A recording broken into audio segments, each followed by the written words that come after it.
Okay, please rise for the pledge. Pledge allegiance To the flag of the United States of America and to the republic for which it stands, one nation, under God, indivisible, with liberty and justice for all. Good evening again. I'd like to welcome Mr. Kovac, Mrs. Jengris, and Mrs. Schaefer from the Town Council, and thank you for joining us. We will start with item 1.0, the consent agenda. Mrs. Arnott. Move to approve item 1.1. Is there a second? Mr. Kemp?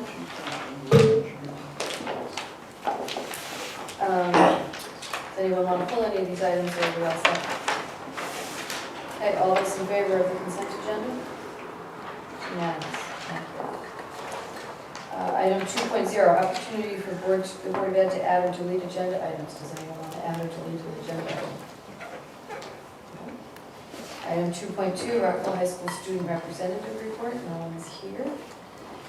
Now we're on to Community Forum. 3.0, opportunity for comments on agenda items, potential future agenda items, or general information provided to the board from citizens and community organizations.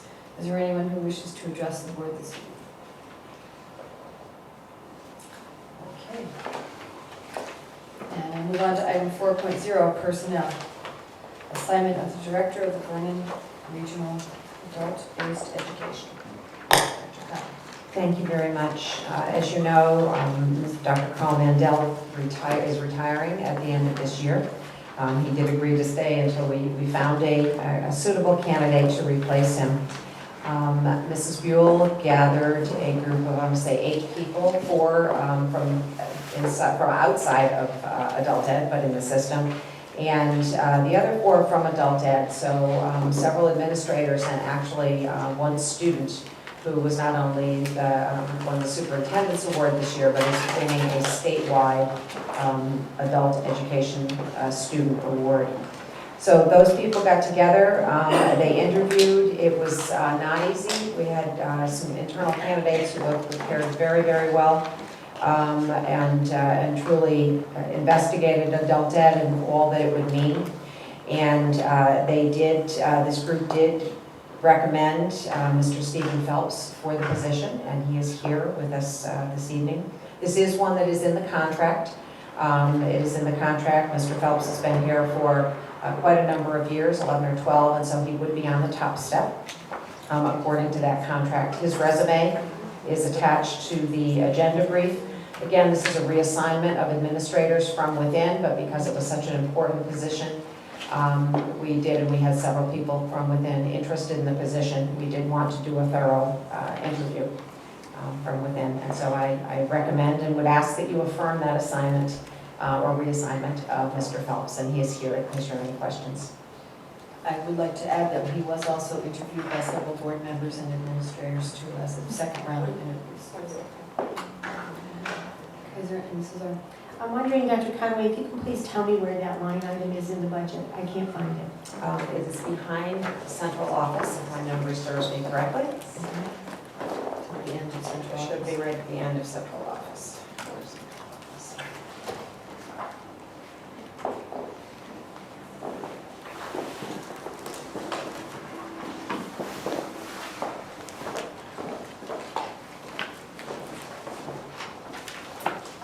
Yes, it's of the blue sheets, it's page 116 of 125.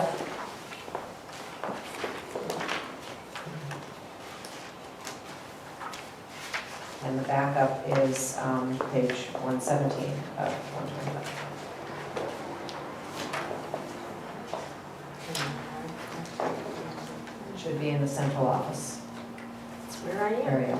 In the gold sheets, it would have been page 117 and 118, and I don't think it changed at all, so if you still have your gold sheets in there, the gold would have been 117, and right immediately following that is 118.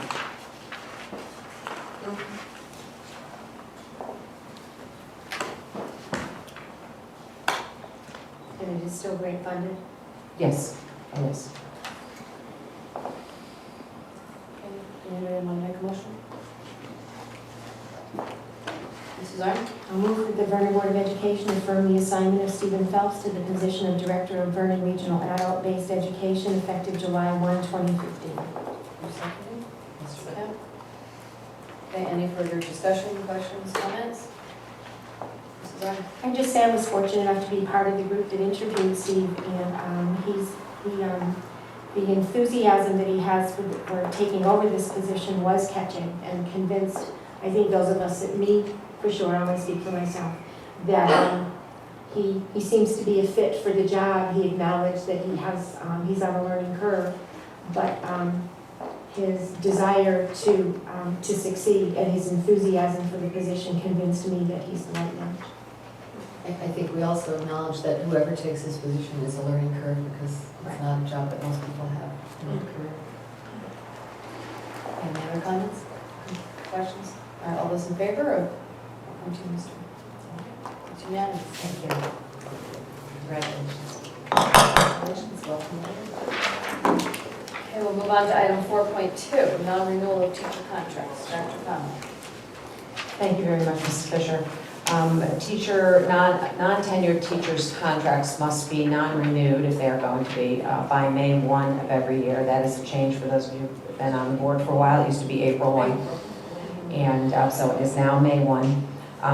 We made many reductions in the first round of reductions to the budget for next year, and so these 8 people would be non-renewed for the purpose of the budget reductions, or for losing their position to another person whose position was eliminated and they were able to bump this person. So there are eight people here: social studies, science, language arts, business, language arts, family consumer science, and social worker. So I would ask that you make a motion to non-renew these non-tenured teachers' contracts. Mr. Kemp. Regretfully, I will. That the board move that the Vernon Board of Education non-renew the contracts of the non-tenured teachers listed above, effective at the conclusion of the 2014-2015 school year. Is there a second? Mr. Linton? Any discussion, comments? Mrs. Arndt? I'm wondering how many of the positions that are being non-renewed at the middle school are due to attrition or actual cuts in staff. We actually figured that out this afternoon. So if you want to run to my office and get those numbers, that'd be great. I'm going to ask you the same for the high school. So we actually have done them all together. If you wouldn't mind, Mrs. Beal, read them off. We have chart paper all over the office. We just want the numbers? Please.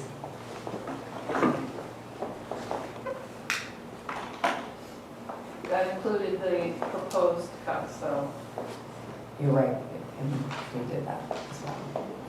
So we had 17 cuts earlier. Right.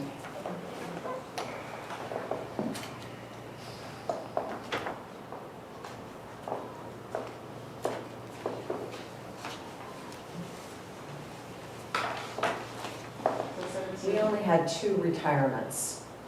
Right. So PE Health at the high school, that was eliminated, however, the position, so that was not refilled. And the other was a special educator, and at the Center Road School, and that would be filled by Mrs. Ross as soon as her principal's residency is done this year. So that's she would just step into that position. Otherwise, we had resignations of teachers, and they have been filled by many of these people. We also created 2 new positions through the PDG grant for preschool, which offset the reductions that needed to be made because we moved people into those positions. So even given, if you were to cut the proposed numbers, obviously you didn't do that tonight, but if you were to do that, the actual numbers, there would be 15 positions, 15 people would lose positions. A couple of those are less than full-time positions, but there would be 15 people impacted by the 24 cuts that were originally proposed. But but that's more than what you had. So there were 2 retirements and 2 new positions and 5 people leaving their current positions.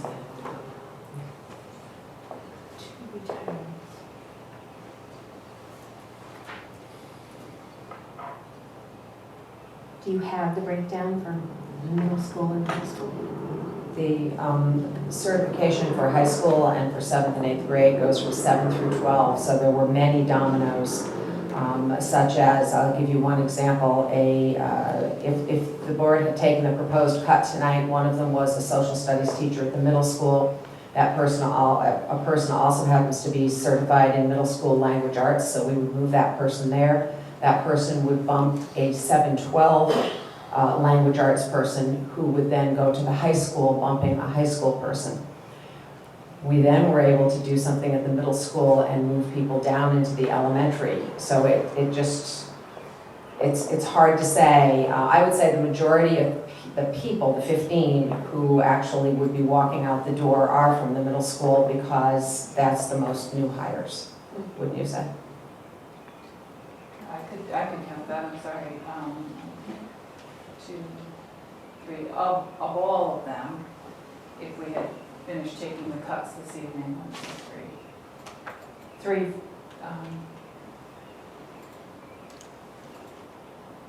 4, 5, 6, 7 from the 7 of the 15 cuts would be from the high school due to bumping or leaving.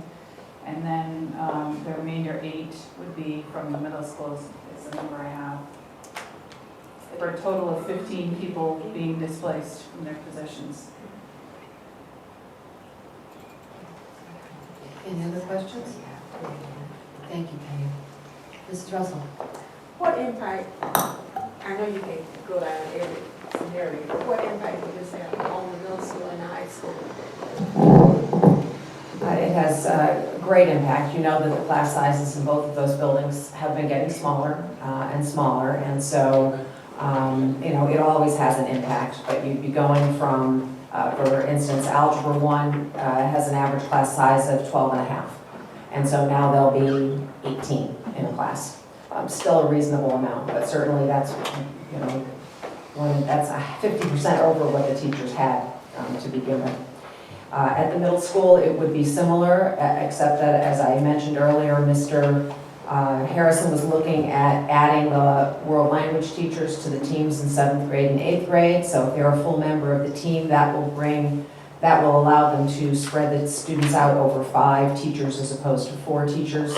And so that will keep the class size relatively the same as it was in grades 7 and 8 by adding those people in.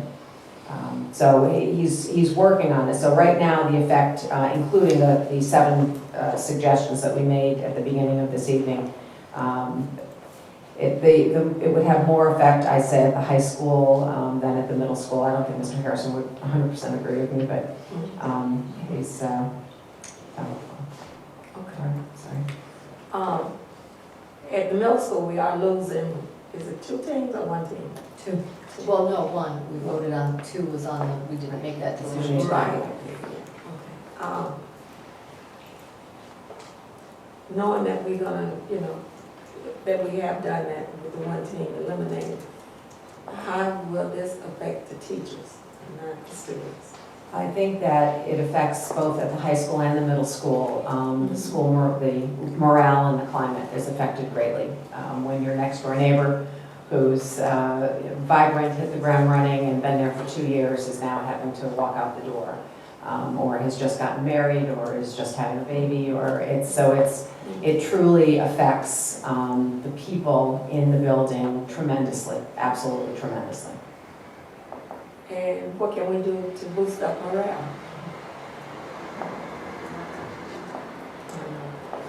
I wish I had the answer to this one. This is a very tough one. It is. And we are empathetic and we listen and do what we can to keep people together. Okay. I know Mr. Rocket is here and he's been emailing his staff that, you know, we're going to keep working through this and we're going to make it. So Thank you. Just have to keep strong. Thanks. Any other comments, questions, concerns at the motion on the floor? Just one more clarification. These were from the first round of cuts. Right. So these were not Right. not proposed from tonight at all. Okay, we're going to vote on the motion. All those in favor? It's unanimous. Don't want to, but. Nobody wants to. Okay, item 4.3.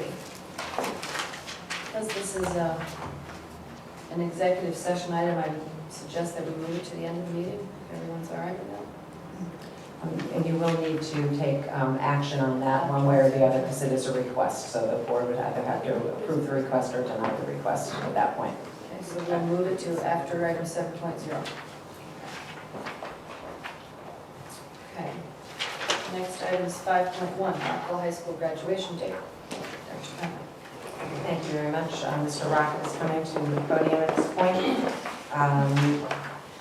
The seniors at Rockville High School attend school for 181 days because they start the day after their underclassmen start, the ninth graders start.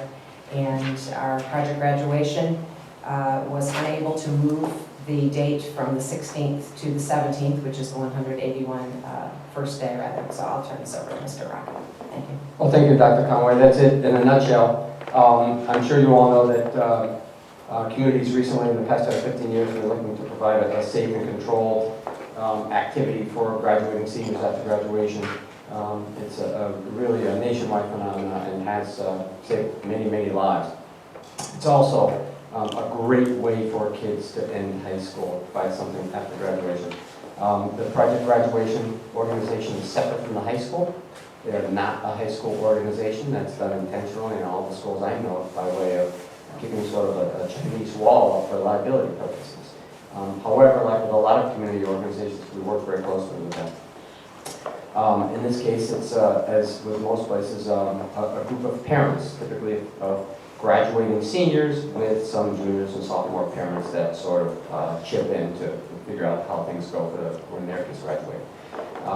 In this case, our kids, well, it's usually a secret, but everybody kind of knows. We go to Nomads, usually in South Windsor, for our post-graduation event. We've been going there for some years now. Scheduling is always kind of dicey because many schools compete for that, and you have to sort of play it fast and loose with guessing when to book that date. In this case, there was an internal miscommunication between the project graduation folks. Frankly, they're mortified. It was originally scheduled for the 16th. They changed that in good faith, and then, of course, it turns out the 17th is our graduation date. They jumped through many hoops afterwards to try and get the 17th. They offered to exchange dates with other organizations. They called up many high schools in the area. They looked at other venues. By this time, of course, it was too late. They indicate that if they can't get the graduation date changed, then they really would not be able to provide a post-graduation event. And they don't say that by way of threat. They're mortified. They just don't know what to do.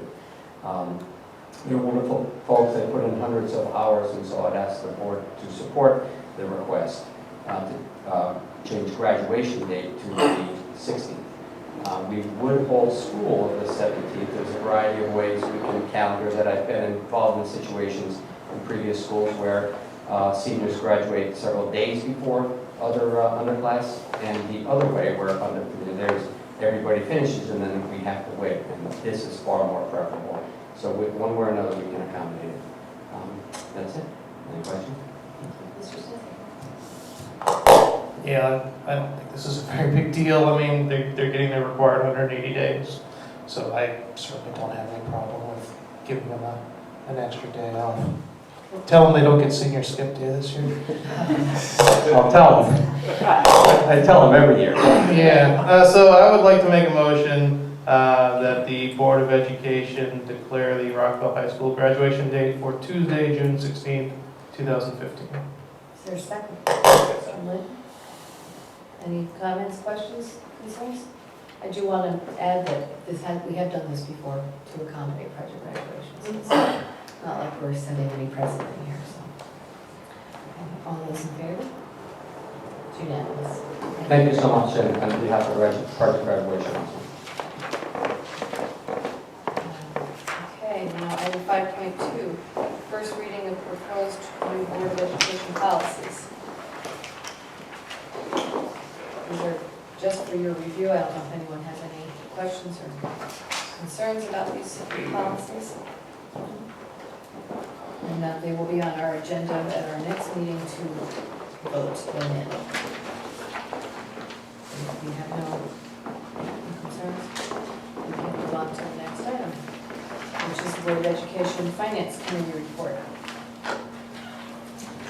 Thank you. Mr. Porcaro has left 2 items for you. One appeared in your packet, and that would have been the fiscal year-end procedures memo that went out to all staff, all administrators and department heads with the ending dates. We expect that most transactions would have been completed at this point in the year. We, of course, know that for graduation, we rent several thousand chairs, and so there are things like that that do come up at the end of the year every year, but we anticipate that that most larger items have been purchased and services have been complete. Some services go through the end of the year. We're also fine-tuning special ed at this point. This is where we make sure that the amount we have encumbered is matching our bills so that we don't have any leftover funding at the end of the year or vice versa. At this point in the year, we have expended all but 5.4% of the budget. So you do have, if it wasn't in your packet, it is in your yellow folder, a year-to-date at this point. And Mr. Porcaro is working at ensuring that those negative numbers, that amendments and transfers will be coming to you soon to ensure that those were taken care of. He was not concerned, and he apologizes for not being able to be here this evening. Anybody have any questions that we want to direct to Mr. Porcaro for answers later? Okay, thank you. Now we move on to item 5.4, which is an update on our executive search for our new superintendent. And I just want to share this information with you. We have, the search is beginning right now with the intent of naming a new superintendent by this summer. The board will serve as the search committee as it executes its statutory responsibility for selecting a new superintendent. The board will provide multiple opportunities for stakeholder involvement at several points in the process. There will be focus groups, online surveys, and interviews of some individuals. These will include both electronic and in-person opportunities. We will be letting the public know when we are having this focus group, so we hope as many people as possible will be able to attend. The search will include state, regional, and national outreach through multiple means, and the board has engaged the services of NESDEC, which is the New England School Development Council, to facilitate the search, and Dr. Elizabeth Osga will serve as lead consultant. And so we are working on the schedule now, the calendar on when we will schedule the focus groups and all that. As soon as we have that firmed up, we will let everybody know when we will be doing that. Does anybody have any questions on that? Okay, so hopefully we'll have updates for you at at most meetings as we move along in the process. Okay, thank you. And we will move on to item 6.0, to review and update the Board of Education calendar. Anybody have anything for the calendar? Okay. Opportunity for questions from the press. They're not here. So now, sorry. We need to go into executive session to discuss item 4.3 and invite the superintendent.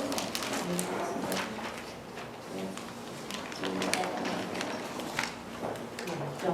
Okay, is there a second? Mr. Stansel? All those in favor of going to executive session? Unanimous. Thank you very much. Do you want to just run to my office, or can I wait here? It's okay. Does it have to wait for just? Yes.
night.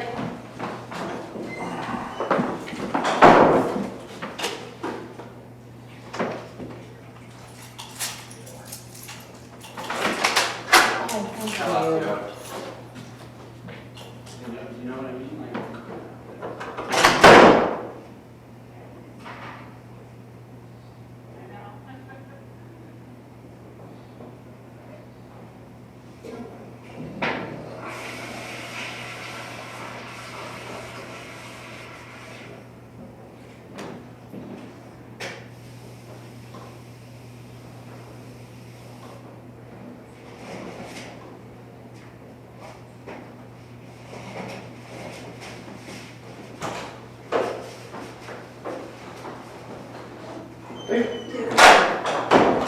Nice job. I'm not forgetting it.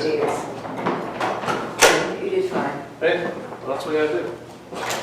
It's a newsletter.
Thank you.